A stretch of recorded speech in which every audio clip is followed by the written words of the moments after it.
On this week's show, Blade Strike Force, Superman Year One, and how your favorite creators got into comics. Check it out. It's Previews World Weekly, and it's happening right now.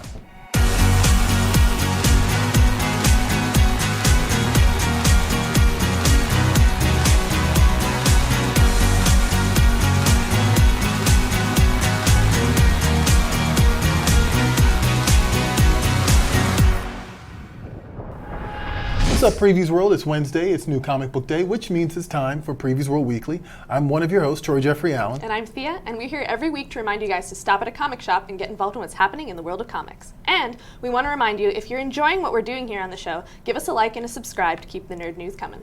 And we got a lot of news this week. There's like so much stuff. Like our news segment was already jam-packed, so we're kind of leaking stuff off into the front of the show. I wanted to talk a little bit about E3, just a little bit. Like, was there anything in particular, like we talked about last week on the show, but that was like the first half of it. Now that everything's been announced and we've moved forward, was there anything in particular that jumped out at you? Well, I love Nintendo games, so I basically just watched the Nintendo segment. Yeah, I don't particularly care. I sort of hear my news about other games through other people. That's fair, yeah, so all the new Zelda stuff. There was a mashup that came out actually Thursday, which is between an indie game called the Crypt of the Necrodancer. Okay. And they mashed it up with The Legend of Zelda, and it's called Cadence of Hyrule. And it's a really cool, like, you gotta follow the beat while you're beating up Zelda baddies kind of game, and it's structured basically like an old school Zelda game. It's pretty cool. It's like Guitar Hero, or? Not Guitar Hero, no, I wouldn't say, but there is music in the background, as there are in games, and the way you move around the board is you have to move to the beat. Okay, that's cool. Huh. All right. Have you, I'm a big Devolver Digital fan. Did you get to check out the press conference at all? No? It's so absurd. And it's not for everybody. I can tell you right now, someone gets their throat ripped out at the beginning of it. Fair enough. It's Sounds just how about they right. roll. But I saw 2 games on there that were just right up my alley. They do a lot of 2D stuff, like side-scroller stuff. They're one of the companies that gave us Hotline Miami, if I remember correctly. They have a game called Carrion, which reminds me of It. I'm sorry, not It, The Thing. Sorry, I got my movies mixed up. The Thing, because it's like, what if that creature from The Thing? What if you were the creature from The Thing and you were stalking people? Nice. So instead of being the protagonist, you're like the monster in this case. There was also one called My Friend Pedro, and the only thing that upsets me about a lot of these games is they're all for Switch and PS4. Sucker. Yeah, right. I'm an Xbox user, so.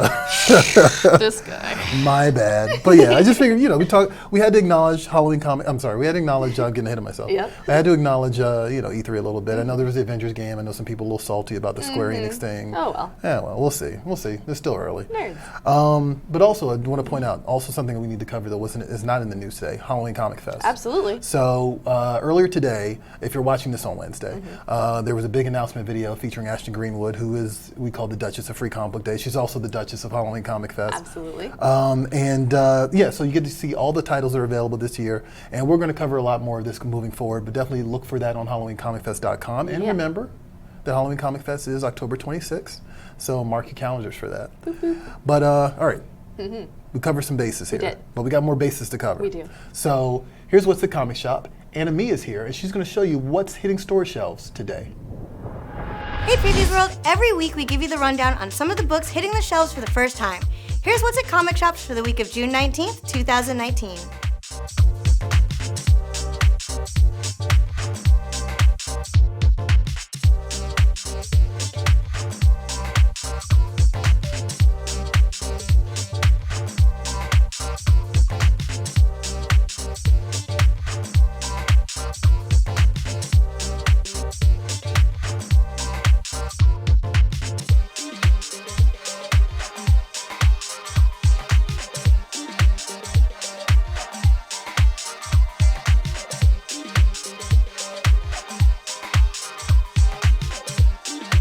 For more info on these titles and others, head on over to PreviewsWorld.com/new releases. Thanks, Anna Mia, and of course that's just a little bit of what's available this week. If you want to see the rundown of the full list of titles, head on over to PreviewsWorld.com/new releases and you can see what we've got. What are you looking for?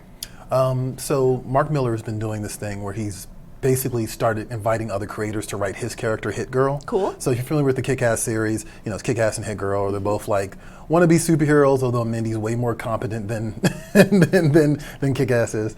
And so she's had a miniseries for a while. He's been pulling in different creators and different writers. Kevin Smith just did one recently that took place in Hollywood, which I thought was pretty funny. Fabulous. And there's a new one coming out this week that I'm actually really excited about because it's by Daniel Way and Goran Parlov. And I always have a hard time saying Goran Parlov. But like Way did the Deadpool game I think that's probably the most popular thing he's ever done. But he's also done a lot of comic book writing. Like he did Wolverine Origins, he did Deadpool, of course, and a bunch of other stuff. And then on top of that, Goran Parlov, he did The Punisher. Matter of fact, he did Barracuda, which is one of my favorite stories. So the combination of these two, like I think that might be a really cool duo to do a hit girl story. Absolutely. And it takes place in Hong Kong too, which is kind of cool. So very nice. Yeah, what are you looking forward to? Fair Lady #3. Okay. So this series is really cool. It's from Image, and it follows this character, Jenner Falds, and she went undercover and pretended she was a man to fight in a war that went down in this land that she lives in. And the war's over, she's back from it, and she wants to be a private investigator, but they are also traditionally male, and they're called Fairmen. So this is why the series is called Fair Lady, because she's the only one, and she's a lady. So this also means, of course, that because she's a lady, she only gets the crappy cases that nobody else wants to do. So she's picking up these cases and finding out that they're actually pretty cool, and they go deep underground, and they've got this cool stuff going on for them. And so the series is basically kind of like Magnum P.I. meets Fables, in a way, but it's set in a high fantasy realm. That's a weird combination. And each issue is its own story, which I love about this. So you can pick up any one of them and get a full mystery. Interesting. Okay. Oh, that's pretty cool. Like I really appreciate standalones. Like if you can read an entire series and get but get each issue like its own adventure. I feel like it's more gratifying for readers. So I'm totally into that. It's certainly easier, right? It's certainly easier, right? You can just pick up anywhere. Just and you're good. How comic books used to be. My other pick this week is Guardians #6. So I just want to segue real quick. We're going to be showing the Silver Surfer Black trailer later in the show, and it just so happens that Silver Surfer Black is an offshoot of the Guardians of the Galaxy comic right now. And I talked about this a little bit last week, but the idea here is that all the cosmic heroes of the Marvel Universe, all the major players who have a stake in Galactus, and a stake in Thanos, and Thanos' demise, because he died last year in the comics, spoiler alert, they all meet up to hear his last will and testament. And then they get ambushed by the Black Order and Hela. So yeah, it's a lot of fun, and they get a bunch of them get sucked into a black hole. Silver Surfer's one of them. But now we're dealing with in the Guardians book the fallout from that. And so what they're promising now is a three-way dance between the Dark Guardians of the Galaxy, the Guardians of the Galaxy, and the Black Order. Oh man. So and on top of that, like I said, Hela's in the mix. It's just a fun book. Nice. So I'm looking forward to any continuation of this story. It's Donny Cates and Jeff Shaw, just fun stuff. Solid. What else we got this week? A Hellboy book, of course. Oh, okay, this is your pick. Very predictable. Yes, this is one of my picks for the week. This is Hellboy and the BPRD, The Beast of Vargu. Nice. Right? So this is, of course, Mike Mignola and fan favorite artist Duncan Fegredo. Okay, nice. So he's doing stuff on this. It's a first issue in a new era of Hellboy and the BPRD. And they're sending Hellboy to Romania. And he's going to go through a couple of tales that are set in a tiny village with a centuries-old curse and a man-eating monster and all this sort of traditional Hellboy fairy tale Hellboy stuff Right, for yeah. sure. Yeah. So I feel like any story that starts in Romania is already of course. And it culminates in a sinister puppet show and a demigod's ill-fated dinner. Sinister puppet shows. Not a fan of sinister puppet shows. I'm no. gonna pass on that one. Well, I'll read the book, but I'll pass on sinister puppet shows in general. Won't be attending any. Right. Does that go on the bill? Does it say sinister puppet show? I hope so. Because I would turn away. Please warn me. Just saying. Also out this week, something else you can keep an eye out for, Superman Year One. It's Frank Miller and John Romita Jr. They're reuniting after quite a lengthy hiatus from each other, I guess, because they did Daredevil back in the day. It was actually one of the first Daredevil books I read. Nice. And he's taking on the Man of Steel, and he's taking him back to one. And I don't want to say that the Black Label, this part of the DC Black Label, and I don't want to say the Black Label is always controversial, but the book hasn't come out yet, and already people are kind of a little up in arms about one aspect of it, which is that Superman's a bit more militaristic in this book. I'll just say that much because I don't want to give away anything. I don't find that a strange thing to attribute to him, though. It's an interesting take. I mean, it's not standard Superman. It's not canon, so it's a little something different. Yeah. And it's Frank Miller, so it's going to have an edge to it. Yeah. Definitely check that out. For sure. What else can people look forward to? So we also have coming out this week Usagi Yojimbo, and this is issue #1, and this follows the adventures of a rabbit Ronin, which is just conceptually hilarious to me, and I love it. So he's wandering around Edo period Japan on his warrior's journey, and it's a 3-part story where he becomes embroiled in a puppet drama. Here we are again with the puppets, where the players are not quite what they seem. So this is written, drawn, and lettered by comics legend Stan Sakai and colors by Tom Luth. And the entire series is going to be in color, which is really, really nice, cool. Right, and of yeah. course, the artwork is gorgeous and stuff. So this is a great new chapter in the epic ongoing saga of Usagi, which is now being published by IDW, Right, and yeah. previously was published by a whole slew of folks. Right, yeah. It's Most been bounced recently, around a Dark lot. Horse, but Right. yeah. Yeah. Matter of fact, Dark Horse is putting out an art of hardcover, since you like the art so much, and it's for the 35th anniversary of Usagi Yojimbo. So there you go. Also out this week, we did a preview of this on the website like a couple months back, but I just want to make sure people keep this in mind. There's a book called Crucified out, and it's an indie book from Scout Comics, and it's basically about a hitman who's contracted to take out a guy who thinks he's Jesus. I'll put it like that. Like, this guy has been gaining followers, and people are starting to believe that he is like the second coming, and someone has contracted him to take him down. And the tagline is "1 bullet, 1 kill, 1,000,000 consequences." Oh my. Right. So yeah, it's just like, it's a very interesting concept, and like, you know, if you're not easily offended, this book might be good for you. So on that note, we're going to go ahead and take it over to news. Thea is going to give us a rundown of everything that's happening in the world of comics in the last 7 days.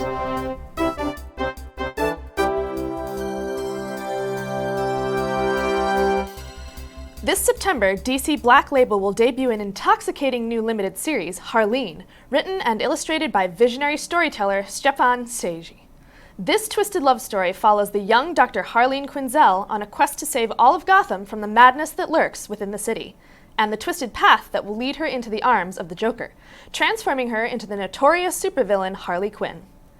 Dr. Harleen Quinzel has discovered a revolutionary cure for the madness of Gotham City. She just needs to prove it actually works. She is ultimately seeking to end the growing apathy among the citizens of Gotham. But with the criminal justice and mental health establishments united against her, the brilliant young psychologist must take drastic measures to save Gotham from itself. Harleen will be released monthly beginning September 25th, featuring 3 oversized issues in large print format, with a collection to follow in spring 2020. Long overdue history in the making. Dynamite's 2 flagship heroines are teaming up in a new ongoing series starting in September, written by the multi-talented and Eisner-winning Jordi Belair, with art by Drew Moss. The story starts in 1969, the genesis of Vampirella, timed perfectly with her 50th anniversary now being celebrated in 2019. Vampy's new to Earth and still adapting to our world. She finds herself attracted to the supernatural and paranormal mysteries of the world, when suddenly she runs across a young Red Sonja, plucked out of time and clueless. The 2 women set forth on an adventure, collaborating as both detectives and warriors to find out what has happened, only for more space-time shenanigans to befall them. Vampirella and Red Sonja #1 is slated to be released this coming September. Hitting comic shops this July, an all-new addition to the classic Marvel's graphic novel written by Kurt Busiek and fully painted by Alex Ross. And it's a Marvel's look at the all-new, all-different X-Men of the 1970s. In this 16-page story, Alex and Kurt bring Marvel's world to brilliant, realistic life one last time, as the now-retired Phil Sheldon and his daughters, in Manhattan to see the Christmas lights, find themselves in the middle of a clash between the outsider heroes and the deadly Sentinels, giving them a close-up perspective on the mutant experience. Also featuring a behind-the-scenes look at the making of this special story and other bonus features. Keep an eye out for this marvelous graphic novel next month. This September, DC fans will embark on a journey into the futures of the DC Universe and the 31st century, as the publisher announced plans for a 2-part monthly series, Legion of Superheroes Millennium. This 2-issue prelude, written by Brian Michael Bendis and featuring art by Jim Lee, Ryan Sook, Nicholas Scott, and others, paves the way for an all-new Legion of Superheroes ongoing series by Bendis and Sook. The series focuses on a most unlikely tour guide to the 31st century, a familiar face to DC fans who finds herself suddenly immortal. As she learns to cope with her newfound immortality and the reason she was chosen for this quest, her 1,000-year odyssey will connect all of DC's future timelines for the very first time. Along the way, she encounters a host of DC heroes from the future, as drawn by some of comics' most popular artists. Legion of Superheroes Millennium #1 debuts in comic book stores on Wednesday, September 4th. And last but not least, after a series of reveals last week, Marvel has finally revealed the new superhero team they've been assembling. Doing the dirty jobs the Avengers and other Marvel heroes can't do, Angela, Blade, Spider-Woman, Wiccan, the Winter Soldier, Monica Rambeau, and Damon Hellstrom join forces for a monsterific bloodbath from the dark mind of rising star Teenie Howard. Prepare for a tale from the underside of the Marvel Universe in Strike Force.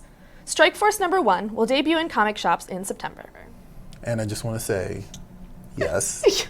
Like, I want more Blade in general. Like, Yes. Blade doesn't get nearly enough love in comics. Please Like, give me more Blade. I haven't seen him in a title like, well, he was in an Avengers run not too long ago, but still. yeah, he doesn't pop up nearly enough. So yeah, Blade on the team sounds like chaos, and on top of that, he's the leader. I'm all for that. Yeah, please give me more. So make sure you head on over to PREVIEWSworld.com/news for the latest in, like, the world of comics, and some movie and games and TV stuff as well. But usually Nerd it's all stuff. comic related, but just nerd stuff in general. Also, there's a book called Sarah and the Royal Stars, and it just so happens this is part of the, we were talking about, we've got a lot of news. Here's another thing that we're tacking on. Yeah. Sarah and the Royal Stars is from Vault Comics, and they were nice enough to give us an exclusive preview of issue 1 and 2. So I just want to give you guys a look at this. The artwork is gorgeous. It is. And the way it's been described is like monstrous meets Avatar: The Last Airbender, which I know is like right up your alley. Right. This is like such a great combination. Yeah. Give me this book. Like, it's just like I'm so colorful and ready. like so good looking. I want to cosplay everyone already. Like, it's so good. It's good, right. And I'll read the description for you guys. So Sarah and the Royal Stars #1 is a female-led epic fantasy story that, if you had to put it in an elevator pitch, as I said, is Monsters meets Avatar: The Last Bender. Airbender, I can't talk. It's a gorgeously illustrated book created by Asian and Asian American creative teams, and it is very much the future of epic fantasy. And while it is appropriate for kids 11 and up, it will also scratch that post-Game of Thrones itch that older readers are feeling. So, yeah, so if you're into Saga, or if you're in, like I said, Monstrous, or even Avatar, not the James Cameron one, but the other one. Yeah, definitely check this out, and we'll have some more preview pages up on the website later in the day. So definitely keep an eye on PREVIEWSworld.com/news, because it'll be right there. Facts. On that note, it's time for toys, right? Natasha's here, and she's going to show us what's inside the Previews toy chest. Check it out. Hey Previews World! Here's this week's rundown of some of the toys, statues, and collectibles hitting store shelves for the first time. Let's take a look inside the Previews toy chest.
Be sure to check with your local comic shop for availability. And to see more, head over to PREVIEWSworld.com/talkingtoys to see our new show, Talking Toys. There you'll feast your eyes on more hot new collectibles. And if you're looking for more inside the Previews toy chest, head on over to PREVIEWSworld.com/toy chest. Anything cool this week that you saw? This Predator. Week? Yeah, the Predator's really The nice. Predator's Yeah, really yeah. cool. I love Predator. Predator's good. It's kind of hard to go wrong with him. Like, I saw the movie. It was like it kind of came and went, but I still love the Predator Still regardless. solid. Like, they can keep making crappy Predator movies, and I'll still love them. Fabulous. Also, the Castlevania pops. I know we Yes. both love the Netflix Castlevania show. So fabulous. Yeah. And speaking of pops, it just so happens that we have the Batman Previews exclusive humble brag here. Another one of those news items I was talking about. We got to do a little bit of a humble brag, but also pay the bills. This is a Previews exclusive item, so you can only get this in the catalog. Yes. And it's celebrating the 80th anniversary of Batman. But on top of that, it's based off of Batman Damned Yes. by Brian Azzarello and Lee Bermejo. So not available just yet. No. And we're not giving it away this week, because I Nope. know this is normally when we give away stuff. We're just showing him off. But we're just showing them off. So 'Cause definitely he's fancy. Right. So definitely keep an eye on it. And just in general, when it comes to toys, I think it's important to remind people, like, you should pre-order, because I can tell you from personal experience, if you don't pre-order toys, they will not be around in a couple Yeah. in a couple of months Yeah. after their street date. So, me personally, I get a lot of Kotobukiya stuff. If I don't get it, if I don't pre-order it, it's gone. So Bye. keep an eye on this in the future previews catalog. But we are giving away something. We are. Yeah, and actually a DC something. Yes, we are. So Batman, you go over here and take a nap. Small friend. Old friend Batman. And we have boo-doo-doo-doo, ding, But that's not it. boo-doo-doo-doo, ding. There you go. We have Wonder Woman and Cheetah. And they are actually really beautiful. Yeah, no, Like, they're actually really really well nice. done. And they're very articulated. Like, you can put these guys in some serious action poses. Like, They've these got are- moving torsos and all sorts of stuff. Oh yeah, no, they're legit action figures. Yes. Although I'm very curious what the slapping hand, because she doesn't have anything to hold it with. It's just an extra hand. That's a slapping hand. I mean, I don't see Wonder Woman going around slapping people. She's not like this. Right, All right. right. She's not giving the Tai Chi hand. No. She's like this. Okay, So she's either grabbing something or being like, stop. halt. Yeah. okay, I can see Who her goes doing, there? Yeah, I can no. see her saying halt. Fair enough. Fair enough. Anyway, Okay, my we're bad. giving these away. So if you out there want to win these guys here, hit us up on social media wherever you can find us, and let us know what Wonder Woman story you would love to see adapted into a movie. Yeah. Also, I keep forgetting that Kristen Wiig is going to play Cheetah Yes. in the film. I'm very curious what that's going to be like. It should be interesting. It should be interesting. Yeah. I know that she's done non-comedic roles, but I haven't seen any of it Right, yeah, personally, yeah, yeah. so I'm interested to see her do something else. Yeah, like is it going to be like serious or is it going to be over the top villain I or- kind of yeah. hope it'll be over the top. A little bit. Right. At least a little bit. Like from her, I'm down for that. Yeah, a little extra dramatic, Right, right? yeah, For yeah. sure, for sure. And of course, we have the winner of last Yeah. week's prize. So last week we were giving away those 2 giant Dragon Ball and Dragon Ball Z box sets, and our winner is Zanti Gonzalez, who said that he would like to see the fusion of Piccolo and Boo, rainbow-looking character Peekaboo. There were a lot of really bad puns in like Good. the comment section. I mean, it was great. Don't get me wrong, but like, yeah, people were fusing these characters and like they would come up with some like great names. I and love that. It wasn't until yesterday I saw that and I was like, oh, Peekaboo, I get it. So yeah, congratulations, Auntie. And on that note, we're going to go ahead and take a look at trailers. Mentioned earlier, Silver Surfer Black. Here's a look inside Silver Surfer Black from the creators, and when we come back, I'm going to just gush about it for like about a few minutes. So check this out. Silver Surfer Black is the culmination of what Donny Cates has been building towards since Thanos wins. The Silver Surfer has been sucked into a black hole, and when he escapes, he's very far from home, but it's how he gets back home that I'm really excited for the readers to find out. We're putting Norrin in a place where he's never been. He's going to come up against something in this book that is not only going to challenge him, but perhaps break him. Trad's art in this book is like nothing you've ever seen in a Marvel comic book before. When people see it, their heads will explode. It's cosmic and it's trippy and it's kinetic and it's fast. No one does movement quite like Trad. Style develops in ways that you can't always control. I've been focusing a lot on shape and form. I love drawing the human figure. Silver Surfer gives me opportunity to do that on every single panel. Silver Surfer Black is incredibly new reader friendly. We're going to walk you through a lot of who the Surfer is, not only to himself, but how the general galaxy sees him. Whenever Donnie and I talk about this book, I'm always in awe of what he has come up with. He's actually been able to capture the poetry of the character that Stan Lee established so long ago. He has an exuberance to his work that I just think is perfect for comic books, and it's a fun dance in between the drawings and the words. It is not just a cosmic book. There are threads and tendrils that attach to everything that I have ever written. This is unlike any Silver Surfer comic you've ever read before.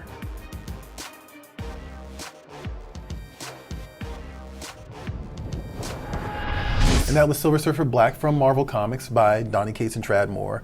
Like, I got a chance to read it over the weekend, and yeah, it's really cool. Like, it's really cool. Like, it's basically, like I mentioned before, all the cosmic characters got thrown into a black hole in Guardians of the Galaxy, and basically Surfer has tasked himself with saving them early on, but then he gets spit out of the black hole, and like where he ends up is like this weird, like highly detailed, just mesmerizing, like the way that it's drawn, like world. And so what this world is, we're not 100% sure, but yeah, Silver Surfer's, it's an interesting take on the character, very captivating. On top of that, I gotta say no fair, because the story is bookended by two Stan Lee moments. One is the Stan soapbox at the very beginning, and then in the back of the book, Donnie Cates talks about how Stan Lee was Silver Surfer's favorite character. I mean, Silver Surfer was Stan Lee's favorite character, and probably vice versa. Both. Right. And Donnie Cates talks about how he got the news that Stan Lee had passed away while he was writing this, and pretty much threw out his old script, and it was like, it has to be better. So I love it. Like, yeah, it was just like, no fair. You're making me like this book, like, you know, like A little extra more. a little extra more, right? So, but yeah, definitely check it out. It's totally worth picking up. Awesome. So, and on that note, we talked to a bunch of creators at Las Vegas at our retailer summit last month, and we asked them the same question we ask a lot of creators. How did you get into comics? Because I think it's an important question. So here's Mark Waid, here's Steve Aoki, and more, and they're going to tell us exactly how they got into comics. Check it out, and when we come back, we'll talk a little bit more about it. How did you get into comics, like as a fan? Okay. I was a huge fan of, I am a huge fan of Bernie Wrightson. Yeah. And as a kid, you know, I grew up around rural Middle Tennessee, and he was coming to a shop in Nashville to do a signing, which kind of blew my mind. I was like, what is Bernie Wrightson doing coming here? And at the time, Tom Snigoski was writing Vampirella. You know, this is the early 90s when all of the Bad Girl books were very popular and everything. So I went to meet Bernie Wrightson and show him my portfolio, and Tom Snigoski was sitting there and kind of looking over Bernie's shoulder and gave me his card, and ended up talking to Tom, and he actually got me my first comic book work. Okay, nice. So nice. And then it kind of snowballed from there. Cool. Going to meet Bernie Wrightson, I met Tom Snigoski. Nice. And got a job in comics. And so, like, was Bernie Wrightson your initial gateway into comics, or was like just horror comics in general, or? I would say Bernie is the first guy that I whenever I saw his work, I knew his name. Right. Yeah. I was into comics when I was too young to actually pick up on who was making what. It was just like, I want the Hulk comic, I want the Spider-Man comic, you know. But Bernie was the first creator that I could look at his work and go, that's a Bernie Wrightson comic. Yeah. So. Yeah, I think just for some kids, they're more drawn to the medium than others. And, you know, as far back as I can remember reading, I read both comics and, you know, textbooks. Prose. And I think I started off with, like, my grandpa's Disney Adventures and, like, Uncle Scrooge books that he just had a whole bunch of for some reason. But the first comics I ever had that were my own were actually something my parents found in the trash. And that was Dazzler. And they had an entire run that a comic store threw out because they were water damaged after a big flood in Winnipeg. And they were like, oh, maybe Hope will like to read these. And I was hooked. Yeah. Because in the first issue of Dazzler, you meet Spider-Man, Right, you meet the Avengers, you meet X-Men, you meet the Asgardians. It's like the perfect primer to the Marvel Universe. Right. And from then, I read incessantly. Actually, I love that. That's good, yeah. I know a lot of people love that Dazzler book, actually. It's really fun. I think the good thing, too, is that she's learning her superpowers still, you know? So she's not starting off with, like, a huge amount of omnipotent power. Although, like, in later issues, they're like, and then she can do anything. She's the Herald of Galactus, which is fine. But I like to see her just, like, struggling in her career. Like, one day that'll be me. That's what it is. There you go. We're all struggling in our careers. Okay. All right, back in the dark ages, before you were even remotely born, I was 3 years old, and I saw the Batman TV show. And I was over the moon. And my dad had read comics as a kid, and he said, well, he likes Batman, now go find some comic books for me. He brought some comic books home, and that was it. I mean, that's literally, even after I discovered Cars and Girls, it was just comics all the time. I still go to the store every Wednesday. I will never not buy comics, never not love comics. And that was it. That was it. Yeah. So from Batman, 66. Yeah, all the way up. And then Batman, and it was only DC's for a while, because I lived in the Deep South, and they didn't have Marvel distribution. It was really hard to get Marvel, so I didn't see those until I was like 11, 12 years old. Now I get it now. Right. That's awesome. I love that. What was the comic that got you into comics? Like, how did you, like, fall into comics in the first place? Like your origin story, we always joke about. Well, for me, it's Wolverine. Wolverine, yeah. Yeah, like when I was a kid, when I first got into comics, I collected. That was the first thing I actually collected. Like now I'm a collector, and it was all because of comics. You know, I had to get every single issue of Wolverine. I read front to back every single issue. And then from that, then I got obsessed with Punisher War Journal. Oh, yeah. Obviously X-Men. And Marvel was my definitely my world versus DC. But yeah, I'd say Wolverine for sure. Cool. What about you, Tom? Yeah, for me, it's kind of crazy because right over there is the man that started it all for me, nice. Todd McFarlane. Yeah. Spawn was the thing. So I started collecting when I was 16, right as Image hit the ground running, took the world over. So that was really the first thing that sucked me in. And then I went through all of those titles. And then as I got into college and was studying film, people began to introduce me to the absolute legends of comics. And that took me into basically everything. But, you know, you're starting with your Alan Moores, your Frank Millers. So, and that just opens the world. All right. You and I, all three of us are like in the same generation of like comic nerds. Like, I love that. I just, in general, I just love that question. Like, I just think it's a good question to ask people because we constantly have these conversations in comics and around comics about how to get new readers and like. Of course. I think ultimately what you find out is that like the same things work. Yep. And they've worked generationally. Like, sure. I know for you, it was Johnny the Homicidal Maniac was just like your entry point, but you didn't get it from a comic shop. You got it outside a comic shop, right? For me, it was Ninja Turtles. Like, you know, but I came in through it through cartoons and television. You know, or movies, I should say. So, like, yeah, I think it's really interesting to see how there's some commonality between everybody's origin stories, you know? And yeah, I'm gonna continue asking those questions from creators, and we did one a few weeks ago where we asked retailers too, because I want to know. So let us know in the comments section. How did you get into comics? It's always fun to share and swap stories and, you know, educate the masses about how we can get new readers into the medium. For sure. On that note, we're almost done. Yeah. It's time for Comic Shop Shoutout. It is. So, of course, if you guys want to have your favorite local comic shop featured on the show, let us know in the comments of any social media you can find us. Use the hashtag #SupportYourLCS. Let us know what your favorite local comic shop is, and you could be featured. This week, we are taking a look at Comic Book Palace in Haverhill, Massachusetts, and this is sent in by Devin DiTomaso.